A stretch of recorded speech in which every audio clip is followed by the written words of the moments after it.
Ok, entonces muy buenos días. Mi nombre es Andrea Ramírez. Hoy seré su moderadora el día de hoy. Me presento, mucho gusto. Gracias a Telesan y la Facultad de Ciencias Médicas, le damos la bienvenida a todos en este importante seminario que se estará impartiendo el día de hoy. También en este programa de capacitaciones en salud de Telesan Mosquitia. El día de hoy les presento al doctor Luis Rojas, médico residente del posgrado de oftalmología, que el día de hoy nos estará impartiendo el tema de glaucoma agudo.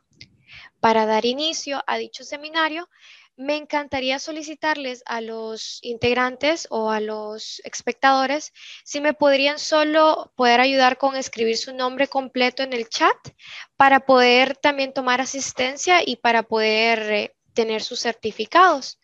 Recordando la dinámica de las consultas, recuerden que las pueden escribir también por el chat para que sean mejor abordadas por el doctor Luis Rojas y también yo estaré aquí cualquier cosa.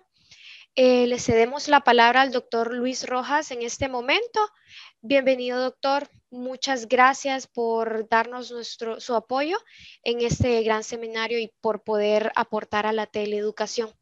Muchísimas gracias. Le cedo la palabra.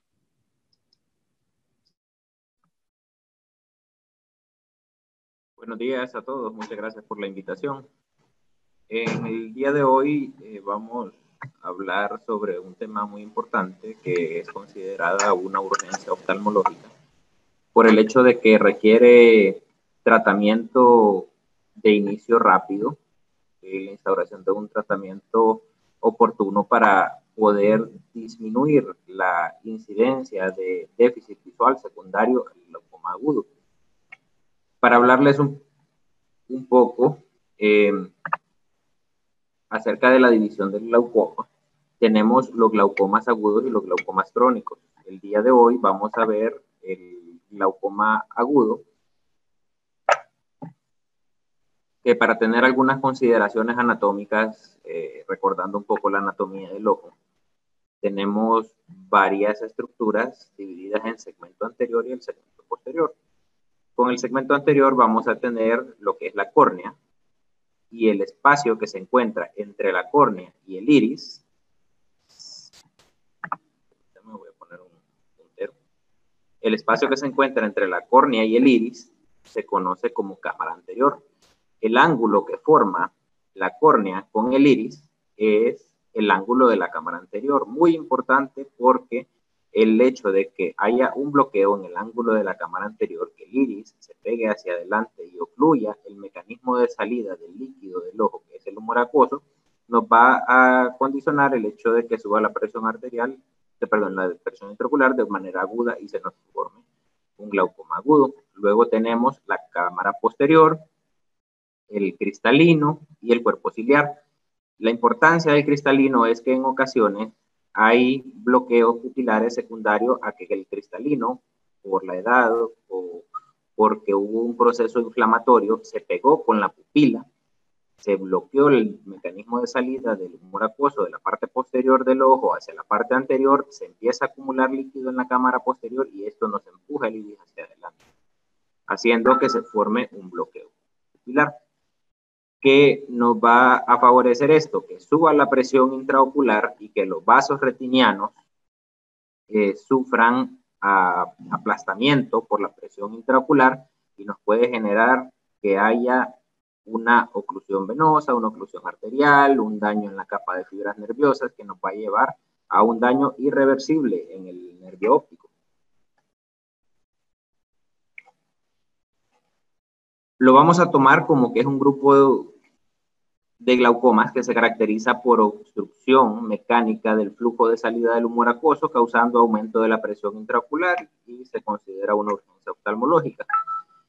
Vamos a encontrarlo en varias literaturas como que glaucoma agudo se refieren a ese tipo de glaucoma el cual está condicionado por el cierre angular agudo, ¿verdad? Pero para fines prácticos, vamos a ver que el glaucoma agudo es el que se presenta con una sintomatología aguda y que puede tener diferentes causas. La causa, la obstrucción repentina del sistema de flujo de drenaje, permite que el humor no permite que el humor acuoso pueda pasar de la cámara posterior a la cámara anterior. Para ver el humor acuoso se produce en el cuerpo ciliar.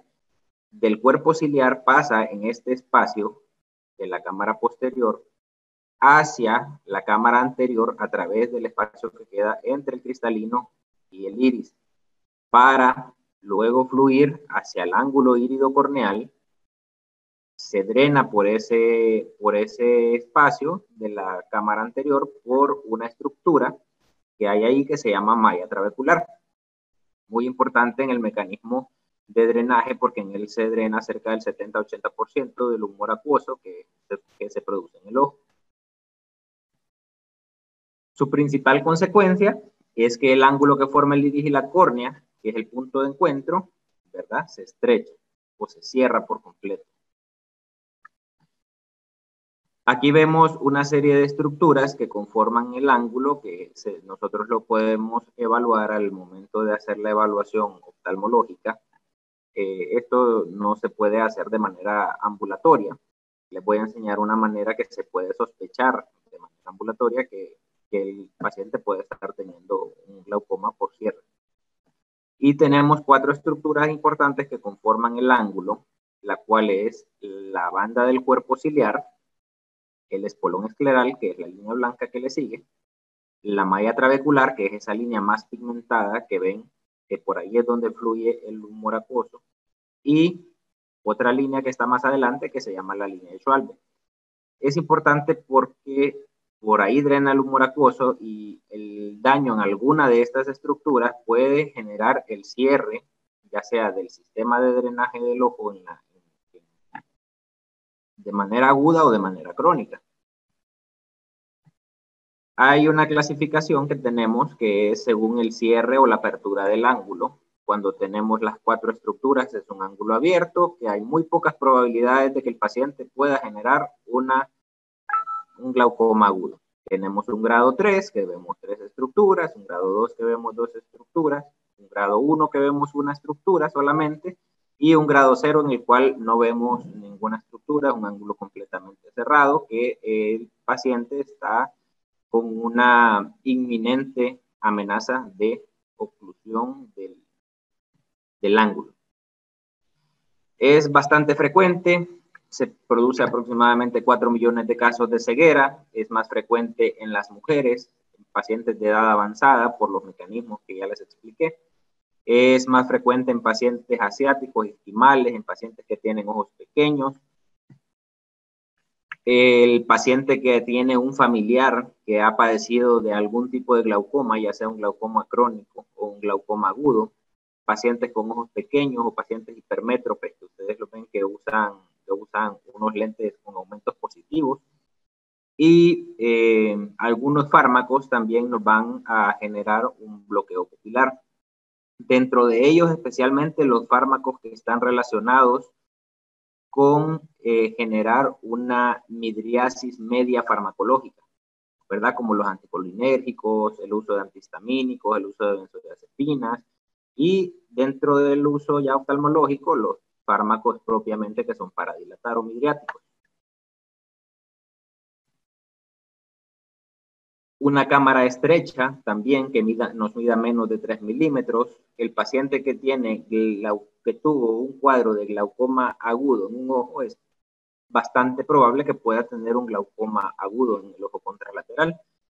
Un paciente que tiene catarata intumescente, que el cristalino está muy abombado y genera roce con el iris, puede generar obstrucción. O pacientes que tienen pegada por un mecanismo mecánico la pupila con el iris, perdón, la pupila con el cristalino. A este se le llama sinequias posteriores. Esto queda después de que ha habido un cuadro inflamatorio intraocular, un trauma, una inflamación en el segmento posterior del ojo, en la retina, por toxoplasmosis. Y estas pueden ser algunas secuelas que nos puede dar y generarnos también un glaucoma agudo.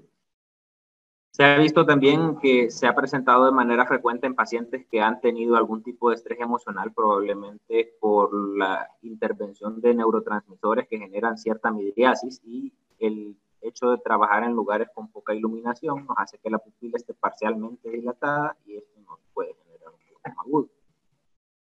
Dentro de las causas tenemos varias, ¿verdad? Como les mencionaba, en algunas literaturas vamos a encontrar glaucoma agudo igual a bloqueo pupilar, pero para fines prácticos lo vamos a definir que el glaucoma agudo puede tener varias causas. Puede ser el bloqueo pupilar, puede ser secundario a un golpe, secundario a una infección, secundario a una inflamación, secundaria a sangre en la cámara anterior, mejor conocido como ifema. Cuando tenemos un golpe, puede generar ruptura de los vasos sanguíneos del iris y esto generar ifema. Cuando tenemos ifema, los elementos formes de la sangre, glóbulos rojos, se van a ir a depositar a la malla trabecular y la van a obstruir de manera mecánica. Cuando tenemos una infección, van a ser las células inflamatorias las que van a obstruir la malla trabecular. Y cuando tenemos algún tipo de inflamación, ya sea por origen autoinmune, también nos puede causar el bloqueo de la malla trabecular. El flujo del humor acuoso se produce en el cuerpo ciliar, migra hacia la cámara anterior a través de la pupila y se reabsorbe a través de la malla trabecular. Esto es lo normal. ¿Qué pasa cuando existe un bloqueo a este nivel? Que el iris está obstruyendo la salida. Se empieza a generar en la porción de la cámara posterior, se empieza a generar mayor presión y esto va a ocluir el mecanismo de salida. Esta es una forma clínica que tenemos de ver lo que les mencionaba cuando un ángulo es abierto o cerrado. Esto lo hacemos en la lámpara de hendidura, que es el aparato que utilizamos nosotros para poder evaluar la profundidad de la cámara anterior. Vemos el reflejo y la distancia que hay entre un reflejo y otro reflejo. Tenemos aquí el primer reflejo, que es el de la córnea, luego tenemos un espacio donde no hay reflejo, que es la profundidad de la cámara anterior, y aquí tenemos un segundo reflejo, que es el que está en el iris. Si pueden observar, un grado 4 es un ángulo abierto y un grado 1 es un ángulo cerrado, en el cual ven que aquí no hay espacio entre una luz y otra luz. También cuando hacemos la iluminación en un paciente con glaucoma que tenga un iris muy abombado, podemos hacer una iluminación con un foco desde la porción lateral y vemos que el iris está abombado hacia adelante.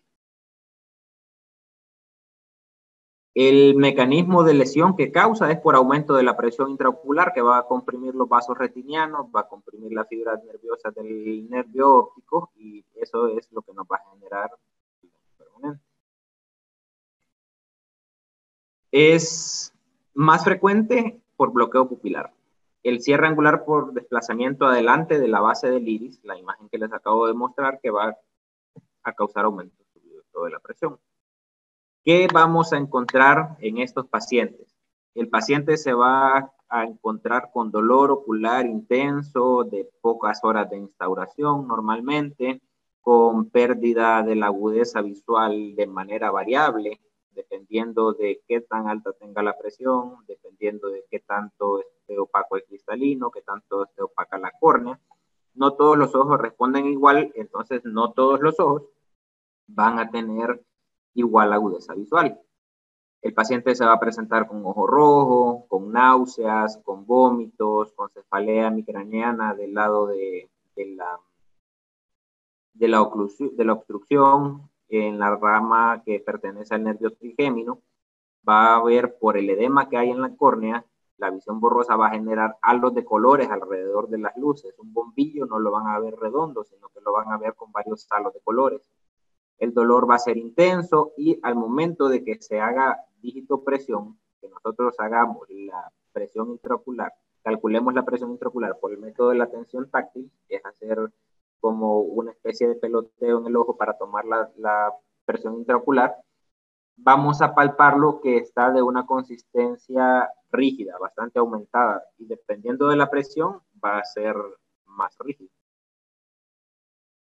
Puede tener también edema en los párpados y disminución del reflejo naranja cuando le ponemos el oftalmoscopio indirecto. Aquí tenemos un paciente con un cierre pupilar agudo, un bloqueo angular. Vemos que la apertura palpebral está limitada, hay ligero edema del párpado superior, la conjuntiva está hiperémica, la córnea vemos que no tiene un reflejo uniforme, sino que se ve como que si estuviese grumosa. La reacción pupilar, si se fijan, está en midriasis media, y la pupilas cuando la presión intraocular está elevada son hiporreactivas, casi no responden a la luz o no responden a la luz. Y el paciente se va a quejar de mucho dolor, ojo rojo, epífora. Aquí tenemos una pupila en midriasis media, tenemos hiperemia conjuntival, ojo rojo. Estas son las sinequias que les mencionaba, que en ocasiones estas uniones que se ven entre el cristalino y la pupila se generan de manera completa, 360 grados, y esto nos puede generar también un bloqueo. En cuanto al tratamiento con estos tipos de pacientes, va a depender de la causa, ¿verdad? Si es causa traumática, si es causa inflamatoria, si es causa infecciosa, si es causa por bloqueo, si es causa por catarata. El tratamiento exigirá un tratamiento farmacológico previo. ¿Cuál es la meta que tenemos nosotros? Reducir la presión intraocular lo antes posible para evitar el daño en el nervio óptico, aliviar el dolor y que la córnea pueda recuperar su transparencia para poder hacer un procedimiento que es el de elección, que se hace por un médico oftalmólogo, que genera una comunicación directa entre la cámara posterior y la cámara anterior para que el humor acuoso pueda fluir de manera libre. En algunas ocasiones se logra recuperar la transparencia y en otras no. Entonces, dependiendo de si se recupera la transparencia o no, va a ser el manejo, que normalmente el manejo es quirúrgico, especialmente cuando es de bloqueo pupilar. Por ejemplo, si fue secundario a un golpe, los medicamentos antiinflamatorios le pueden ayudar. Si es un paciente que tuvo un golpe, tuvo un sangrado, tiene ifema y tiene un nivel de sangre en el ojo que le pueda generar aumento de la presión intraocular por obstrucción de la malla trabecular por la sangre, entonces nos va a favorecer poner el paciente en semifuller y tenerlo en reposo, que el paciente no se esté agachando, que no haga fuerza, que no levante cosas pesadas, que no se agache para amarrarse los zapatos, que no se agache para amarrarse el pantalón, porque la sangre se tiene que sedimentar para poder absorberse. Y si la sangre está dispersa en el humor acuoso, eso no se va a poder absorber. Y en caso del bloqueo pupilar, romper el mecanismo que está causando el bloqueo. Dentro de los tratamientos podemos dividirlos en medicamentos de uso tópico y medicamentos de uso sistémico. Tenemos algunos medicamentos de uso sistémico por vía oral y otros por vía intravenosa. Por vía oral tenemos uno de los que más se utiliza es la cetrazolamida, que es un inhibidor de la anhidrasa carbónica que se da a dosis de 250 miligramos vía oral hasta 4 veces al día. Tenemos también agentes osmóticos por vía IV como el manitol, que se da de 1 a 2 gramos por kilo hasta un máximo de 200 gramos. Y tenemos la glicerina, o el glicerol, que se da de 1 a 1.5 gramos por kilo. Estos son algunos manejos que se le pueden iniciar a un paciente en caso de que llegue a una consulta donde no hay un oftalmólogo y necesiten remitirlo. Se le puede iniciar alguno de estos medicamentos. De preferencia los de vía oral, ¿verdad? Porque el medicamento por vía intravenosa, preferiblemente que el paciente esté siendo monitorizado. Hay que tener cuidado al momento de recetar la acetazolamida, ya que nos puede causar depresión del potasio y hay que tener cuidado en pacientes renales. Eso nos va a causar en el paciente temblores, adormecimiento de las manos, de los pies, de la boca. Entonces siempre hay que indicarle al paciente que tenga una dieta rica en potasio, como por ejemplo comiéndose un mínimo, una naranja o un tomate al día para que él pueda recuperar su fuente de potasio que es causada por la ceramida. Dentro del tratamiento tópico o las gotas que nosotros indicamos, tenemos los inhibidores de la anhidrasa carbónica, que es similar a la acetazolamida, pero está por vía tópica, como la orzolamida, los antagonistas beta-adrenérgicos como el timolol, que tiene que ser usado con cuidado en pacientes con patologías pulmonares. Tenemos también los agonistas alfa-adrenérgicos como la brimonidina, que nos va a causar también disminución de la presión intraocular. Estos vienen en preparados de gotas, ya sea que vengan la gota sola, por separado, la orzolamida, el timolol y la brimonidina, o algunas vienen en forma combinada, 2 gotas, dorsolamida timolol, dorsolamida timolol brimonidina y timolol dorsolamida. Y hay unos medicamentos que es el que se tiende a usar en estos casos, que usamos una triple terapia tópica, que es aplicar los medicamentos en un solo medicamento o por separado, los de las 3 familias. Existen otros fármacos dentro de estas familias, pero los más comunes, los más utilizados son estos. Tenemos también agonistas colinérgicos como la pilocarpina, que nos va a ayudar a romper el bloqueo al momento de que nosotros generamos miosis. Se va a contraer la pupila, se va a aplanar un poco más el iris y eso va a permitir que el humor acuoso pueda fluir por la malla trabecular.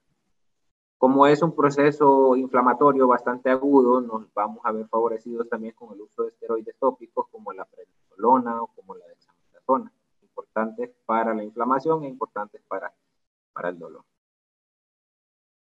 Con el tratamiento quirúrgico, ya cuando tenemos el paciente en un centro especializado para atender problemas oftalmológicos, el procedimiento que se realiza es un procedimiento con láser.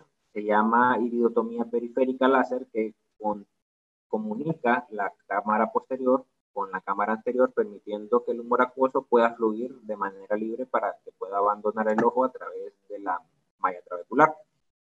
La iridectomía periférica, en caso de que el paciente no haya respondido, que no aclaren mucho los medios o que a pesar de que estar con el tratamiento, la presión intraocular siga elevada, y este es un procedimiento bastante similar al anterior, solamente que es como una cirugía. Y el mecanismo es el mismo. O hacer una trabeculectomía, en el cual consiste en ir y quitar un pedacito de la malla trabecular para que el ojo pueda tener para que el humor acuoso pueda tener su salida por el ojo. Este es el procedimiento de la iridotomía periférica, que consiste normalmente en hacer una comunicación de la cámara posterior a la cámara anterior. Lo tendemos a hacer en lugares donde no vaya a molestar por destello o por visión doble. Entonces se tiende a hacer en la parte que queda cubierta bajo el párpado superior. Consiste en, con láser, hacer una comunicación de la cámara posterior hacia la cámara anterior para que el humor acuoso pueda abandonar la cámara anterior y se pueda resolver el bloqueo. Un cuadro comparativo entre cuáles son las características de un glaucoma agudo con un glaucoma cerrado, perdón, de un glaucoma agudo con un glaucoma crónico. Estos pacientes pueden tener una recuperación visual completa, con su campo visual completo, si este se trata de manera adecuada. Es menos frecuente el de ángulos cerrados, solo el 10%, tiende a ser muy sintomático por el dolor, el ojo rojo, la epífora. Se da en pacientes que tienen hipermetropía u ojos pequeños, más que todo en pacientes femeninos, y tiende a ser asimétrico, porque se presenta primero en un ojo y luego en otro ojo. Distinto a los glaucomas crónicos o a aquellos glaucomas de ángulo abierto, en el cual el mecanismo no es por bloqueo. Este es el más frecuente, es crónico, es asintomático normalmente, aunque el paciente tiene pérdida de la visión periférica, pero para hablar de este tema de glaucoma abierto es un tema aparte, ¿verdad? La sintomatología es muy distinta, se da más que todo en pacientes masculinos y tiende a ser simétrico porque el mecanismo por el cual se produce tiende a ser distinto.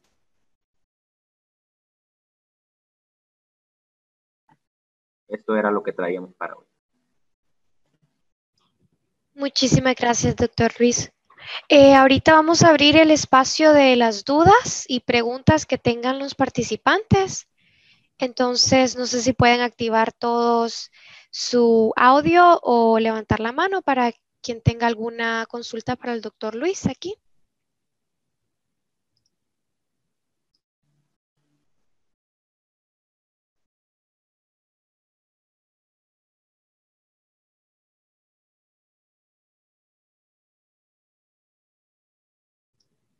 Vamos a ver.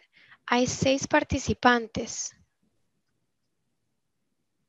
¿Ninguno tiene alguna duda para que el doctor Luis pueda aclarar? Tenemos la oportunidad del espacio y el tiempo del doctor ahorita, entonces no sé si tienen alguna consulta o duda.